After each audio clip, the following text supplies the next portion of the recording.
नमस्कार, मैं हूं प्रभाकर मिश्रा। कोर्ट कचहरी और कानून से जुड़ी खबरें बताता हूं। आज सुप्रीम कोर्ट में एक महत्वपूर्ण मामले में सुनवाई होनी थी। संविधान पीठ बैठी थी। मामला था मुस्लिम समुदाय में बहुविवाह की प्रथा के खिलाफ दायर याचिका पर सुनवाई का। 5 सदस्यीय संविधान पीठ ने केंद्र सरकार को नोटिस जारी किया है। अक्टूबर में सुनवाई होगी, दशहरे के बाद। और इस मामले में जो याचिकाकर्ता के वकील हैं विष्णु शंकर जैन हमारे साथ हैं। उनसे हम जानेंगे, समझेंगे कि याचिका में कहा क्या गया है। विष्णु जी जब भी मुस्लिम समाज में कुप्रथाओं की बात आती है जी उसमें चर्चा होती है बहुविवाह की। जब भी देश में जनसंख्या की समस्या की बात होती है तो बात होती है कि उसके लिए मुस्लिम समाज जिम्मेवार है। जब भी पॉपुलेशन कंट्रोल की बात होती है तो बात होती है कि इस पर पाबंदी लगे, इस पर लगे।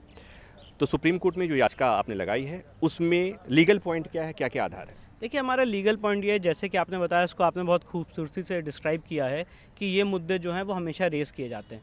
मेरा ये मुद्दा नहीं है, जो हमारे याचिकाकर्ता उनका ये मुद्दा नहीं है कि इस्लाम के हिसाब से बहुविवाह परमिसिबल है कि नहीं है। मैं उनके इंटरनल लॉ की एसेंशियल रिलीजियस प्रैक्टिस में इंटरफियर ही नहीं करना चाहता हूँ। मैं ये बताना चाहता हूँ कि आज के इंडिपेंडेंट और संवैधानिक इंडिया में जो आईपीसी की धारा 494 है, वो अगर कोई काम मैं करता हूँ तो मेरे लिए तो ऑफेंस बनाती है, पर वही काम अगर मुस्लिम समाज का व्यक्ति करता है तो उसके लिए वो ऑफेंस नहीं है।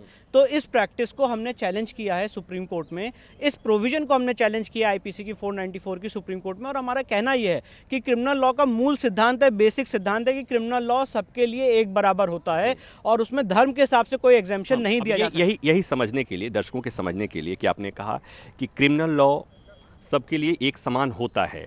मतलब अगर किसी भी समुदाय का आदमी हत्यारा है तो उसको जो सज़ा मिलेगी वो मुझे भी मिलेगी, सबको मिलेगी।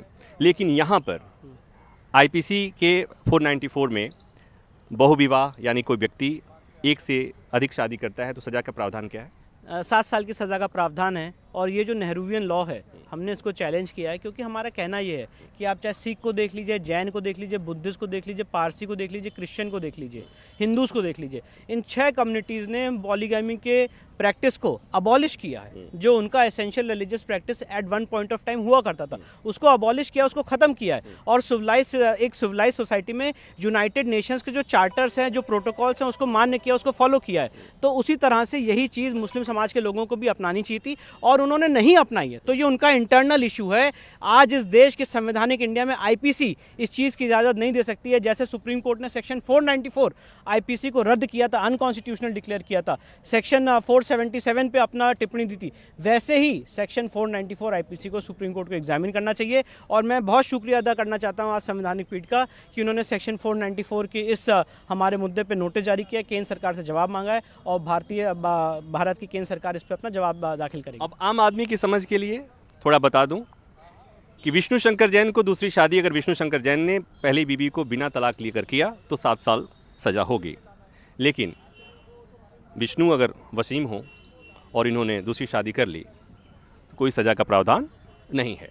और इसी बात को सुप्रीम कोर्ट में चुनौती दी गई है। 494। देखिए, मैं ये बताना चाहता हूँ कि मेरा एक से ज़्यादा शादी करने का कोई इंटेंशन नहीं है और मेरा एक बीवी जो मेरी एक धर्म पत्नी है, उन्हीं के साथ पूरा जीवन गुजारने का इंटेंशन है। तो मुझे लगता है कि आपने जो मुझे डिस्क्राइब किया है, तो मैं वो बता दूं, इंटेंशन ये नहीं है कि मैं एक से ज़्यादा शादी करूं या मुझे कोई उसमें आपको ऐसा जलन या विद्वेष है। आपको लग गया था कि मैं ये सवाल पूछूंगा कि आपको पीड़ा क्या ये है कि हम एक ही कर सकते, एक से अधिक नहीं कर सकते और दूसरे लोग 2-3 कर सकते हैं? नहीं, ऐसा नहीं है। ऐसी कोई पीड़ा नहीं है हमको। हमारा इशू जेंडर जस्टिस का इशू। जैसे कि मैंने बताया कि अगर आज एक मुस्लिम महिला है, उनके हस्बैंड जीवित हैं और अगर आज वो भी 4 हस्बैंड से शादी करना चाहें डिस्पाइट हर स्पाउस लिविंग, पोलीएंड्री जिसे कहते हैं, तो वो परमिसिबल नहीं है। वो मुल्ला का मोहम्मदन लॉ पढ़ा जाए, सेक्शन उसका पैरा 256 मुल्ला का सबसे सेटल्ड मोहम्मदन लॉ है, उसमें वो अलाउड नहीं है। अब साथ ही साथ तो ये जेंडर जस्टिस का भी इशू है और ये इशू क्रिमिनल लॉ को सबके लिए एक समान बनाने का इशू, आर्टिकल 14 और 15 का इशू है। लेकिन विष्णु, यहीं पर बात आती है कि जैसे ही इस मामले पर विस्तार से सुनवाई शुरू होगी तो मैं जो समझ पा रहा हूँ कि इसे कहा जाएगा कि ये पर्सनल लॉ में इंटरफेरेंस है और ये नहीं, यही मैं बताना चाहता हूँ। जो अश्वनी उपाध्याय या बाकी लोगों ने सेट ऑफ पिटिशंस फाइल किए हैं, वो पर्सनल लॉ को चुनौती दी है। हमारी चुनौती पर्सनल लॉ को नहीं है, हमारी चुनौती आईपीसी के प्रोविजन को है कि आपने जो एग्जेम्पशन दिया है मुस्लिम समाज के लोगों को वो एग्जेम्पशन खत्म किया जाए, क्योंकि क्रिमिनल लॉ सबके लिए एक बराबर होता है। तो अगर आज सुप्रीम कोर्ट उस एग्जेम्पशन को समाप्त कर देती है तो पर्सनल लॉ के क्वेश्चन में बहस करने की डिबेट की ज़रूरत ही नहीं है। मैंने आपसे, जब आपने ये शुरू किया था, मैंने तभी कहा था कि मैं इसमें नहीं पढ़ना चाहता हूँ कि कुरान में या हदीस में क्या लिखा हुआ है। हो सकता है लिखा हो आपके उसमें, हो सकता है आपकी प्रथा हो सकता है आपकी एसेंशियल रिलीजियस प्रैक्टिस हो, एसेंशियल है कि नहीं है मैं उस डिबेट में नहीं पढ़ना चाहता हूँ। पर जहाँ तक आईपीसी की बात आती है, जो काम मेरे लिए ऑफेंस है वो काम सबके लिए ऑफेंस होना चाहिए। या तो 494 स्ट्राइक डाउन होना चाहिए कंप्लीटली, अगर नहीं स्ट्राइक डाउन हो रहा है तो जो एक समाज के व्यक्ति के लिए ऑफेंस है वो सबके लिए ऑफेंस होना चाहिए। ये क्रिमिनल लॉ का बेसिक सिद्धांत है। अब यहीं पर बात आती है कि एसेंशियल प्रैक्टिस अगर वो इस्लाम का है तो फिर तो अदालत उसमें दखल ही नहीं दे सकती। देखिए, यही मैं बताना चाहता हूँ, ये सेकंड लिम्ब ऑफ आर्ग्यूमेंट है कि वो इस्लाम का एसेंशियल प्रैक्टिस है कि नहीं। हमारा ऐसा कहना है कि जितने सभ्य समाज के लोग हैं, चाहे वो सिख समाज हो, जैन समाज हो, हिंदू समाज हो, बौद्ध हो, पारसी हो, क्रिश्चियन हो, सब ने पॉलीगैमी की प्रैक्टिस को अबॉलिश किया है और यूनाइटेड नेशंस के चार्टर को अडॉप्ट किया है।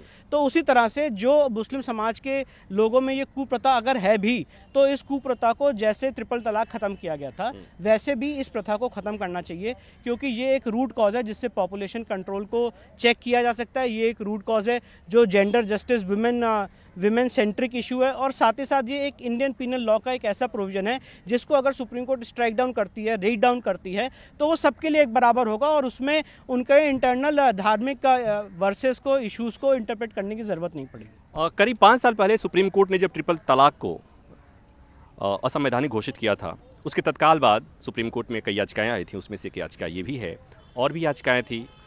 हलाला एक कुप्रथा है, उसको भी चुनौती दी गई थी। तो अब संविधान पीठ के सामने मामला है। अक्टूबर में दशहरे की छुट्टियों के बाद इस पर सुनवाई होगी, और जब सुनवाई होगी तो एक बार फिर इस मसले पर बहस तेज होगी। वीडियो बना रहे हैं साहिल अंसारी, और मैं बता रहा था आज सुप्रीम कोर्ट में क्या हुआ। उम्मीद है ये वीडियो आपको अच्छा लगा होगा। धन्यवाद।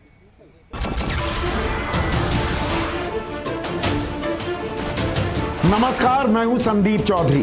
अगर आपको ये वीडियो पसंद आया हो तो इसे लाइक और शेयर जरूर करें, और हाँ, हमें सब्सक्राइब और फॉलो करना ना भूलें, ताकि आप देश और दुनिया की कोई खबर मिस ना करें। तो जुड़िए हमारे साथ और देखते रहिए News 24।